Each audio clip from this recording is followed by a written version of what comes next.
Hello. Thank you. Thank you. I'm here to talk about screwing up because that is what I do a lot of.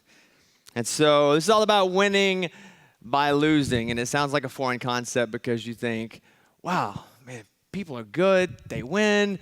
But really, the biggest winners are often the biggest losers from what I have learned. And, we look at winners and we see basically their byline. What we see is someone who is super successful and why they're super successful. We see a few lines about them. But what we don't see are the years, the days, the minutes that they put into of just straight failure to be able to get where they are. People tend to fail upward, and that's what we don't get to see because, again, we only get to see the polished product. Now, for me, losing is a tool. I've also hand-drawn all of my sketches tonight. So I've learned that using the tool of losing is so great for me because, first of all, I tend to lose a lot. My career has been one mess up after another. I'll probably mess this up. First of all, I tried to do a TED Talk before and they rejected me. So, thank you. They said, no, that's not good enough, so I put another one together about not being good enough, and they said, yes, come on up. And so what I do is I use losing as a tool, and I think a lot of us don't see losing as a positive at all. But if we do, that's where we can start to succeed. So what happens with losing is, the first time, like this guy here, Walt Disney. Now, you know Walt Disney because he has won more Academy Awards than anyone else. What you may not know about Walt Disney is Walt Disney was rejected for some nutty theme park idea that he had by like over 300 investors. He created this mouse that they said, hey, that's going to creep women out.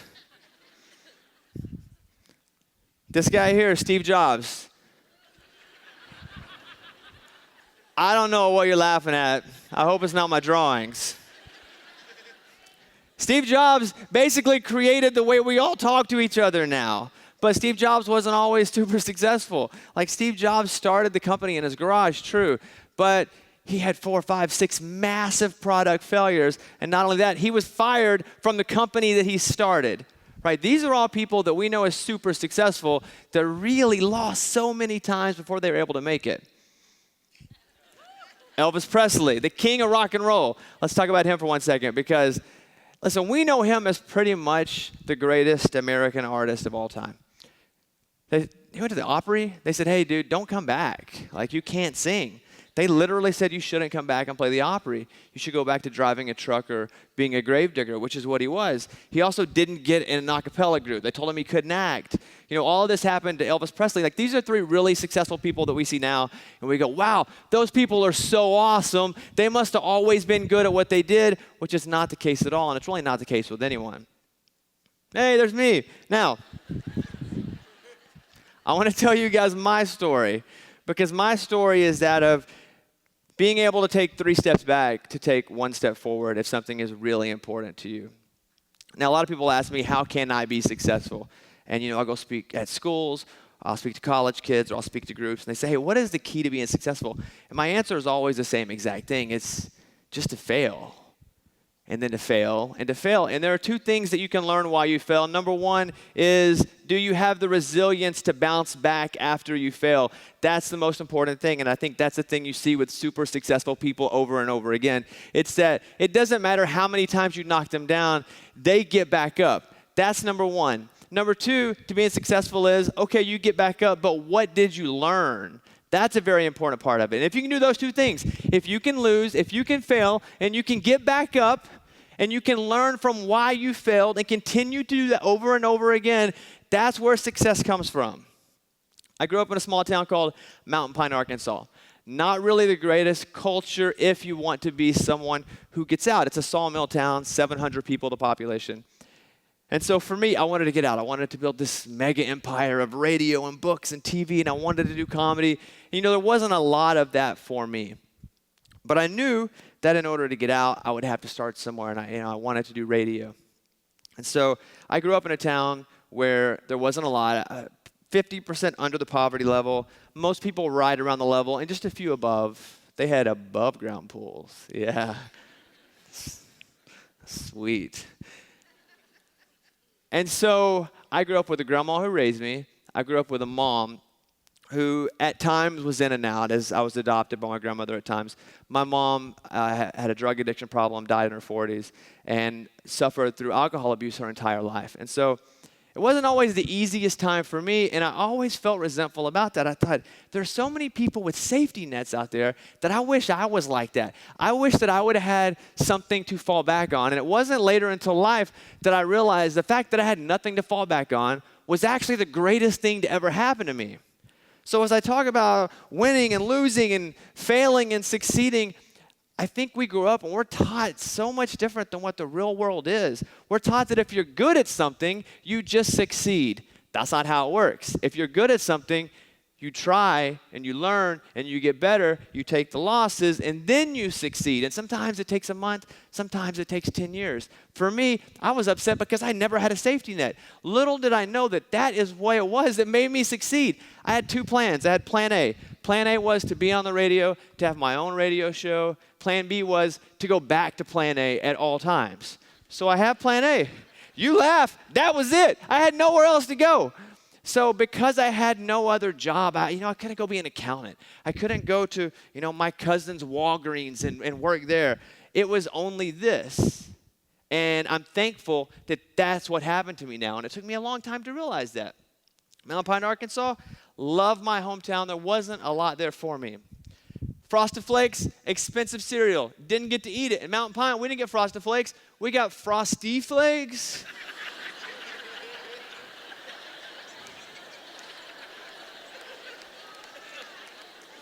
We didn't get the they're great. We got like the weird giraffe that's like, they're all right. Like borders on trademark infringement, you. But I love where I came from because it really did make me. And I was rejected from 32 radio stations. And I know that number exactly because I hate them all. And so I drew some of them here. My favorite was I was actually rejected by a station called W Butt. I sent off 32 what they call air checks with me doing a show and with me writing these things like, I want to be on your radio. And nobody was like, you're good enough to come be on the radio. But what I would do every single time is I would say, why am I not good enough? And I would bounce up, I would learn, and I would do it again. I'll tell you about my first job. I went to a station called US 97. It was a small country station in Hot Springs, Arkansas.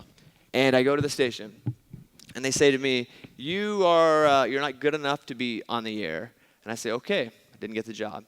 I went across the street to a station called KLAZ. And I said, hey, I'm not here for a radio job. I'm here to clean the front of the building. And they said, oh, cool, you're hired. And I was like, cool, I got in. So what I learned from A was I'm not good enough to be on the radio, but what I wanted was to get inside the building. So I took that loss, I took the knowledge from it, I got back up, I went across the street, and I got a job there. Now, lucky for me, there are a lot of thieves in communication, and they stole a bunch of equipment at the radio station, and they put me on the air, and it was fantastic. And then I applied to all these stations here, including Butt FM, and I didn't get on, and finally it worked out for me. I also just sketched a bunch of girls who rejected me too.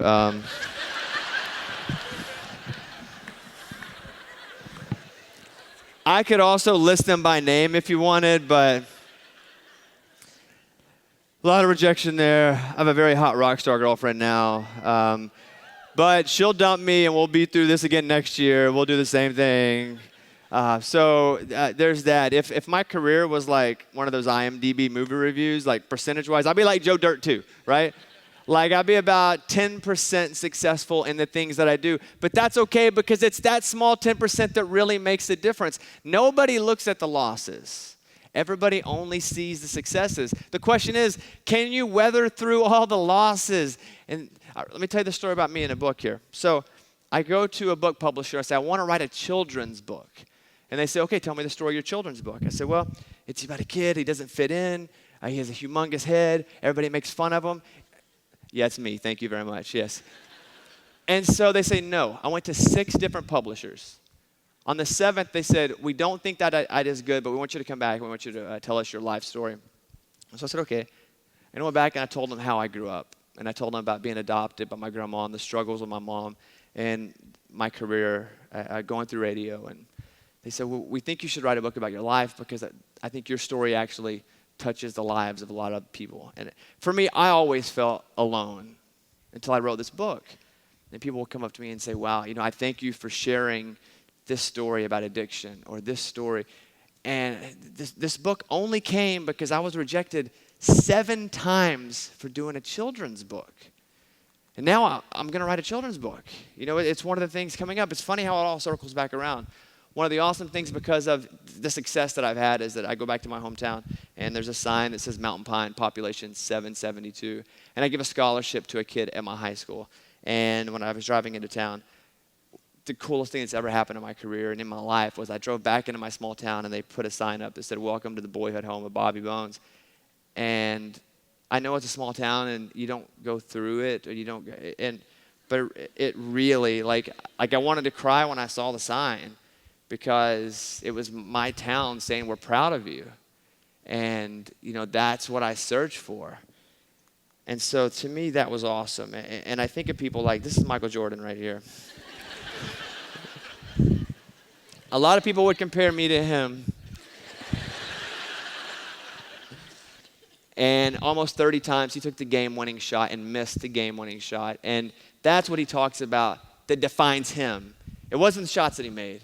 It was the shots that he missed, because he learned, wow, that ain't so bad. And I can do it again next time and do better. And so because of that, I'm like Michael Jordan. I want to show you guys this here. This is my bank statement. I've been in radio like 5 years. And no, don't laugh. That's $21 or $27. This is really my bank statement. So after I finished and I got my paycheck and I paid all my bills, I had $27 to live off of. And I've been in radio for like 5 years, finished school, all this. And I loved it. Since I love my job, it was easy for me. Because if you love what you do, you're going to work harder at it. If you work harder at it, you're going to be more successful. That's how I feel about life in general. And so this is my bank statement at $27 when I've been in radio a few years. I never chased money. And I think if you love what you do, you should never chase money, because it's not about money. It's about the love of what you do. This is my bank statement here. And I want to show you, this is so weird for me to do this. I want to show you my bank statement now.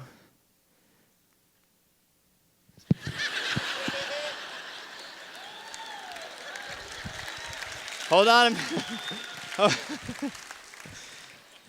I'm underestimating, but hold on a minute. I want to leave you guys with something I wrote right before I came. I'm just going to talk like this because apparently I have the weirdest ear in the whole world. I'm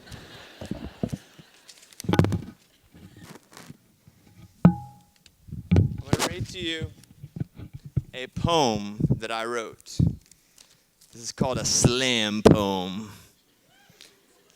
And it's basically about this, and I hope you take away from this that it's okay to fail. Failing is awesome. The more you fail, the more you learn. Get back up and do it again. The greatest winners in America, the greatest winners in the world, were also the biggest failures, period. So go fail your brains out, because that is awesome. Now here we go. I'm going to hit you with the slam poem, and then I'm going to walk off. All right, cool. Even Disney got fired, the opposite of winning. He wasn't creative enough, but now we love Mickey and Minnie. Honest Abe, he failed at business. How much lower can you get? He lost a state election, but then he was our 16th president. Colonel Sanders was turned down. We almost never ate KFC. A couple of 100 times they said no to his chicken recipe. And as you know, how many jobs Steve's was fired from? Now we're swiping Apple so much, we're getting blisters on our thumbs. Oprah was fired as a mere reporter at the age of 23, and then she became the highest paid person on all of network TV. The Beatles, they were turned down by some record label jerk. Could you imagine telling Paul McCartney that his music wouldn't work? And Elvis was told, you won't make it as a singer, go back to driving a truck, go back to being a gravedigger. And I don't stand here before you as the picture of success. I just got real good at losing, and I'm trying to hang on longer than the rest. Thank you very much.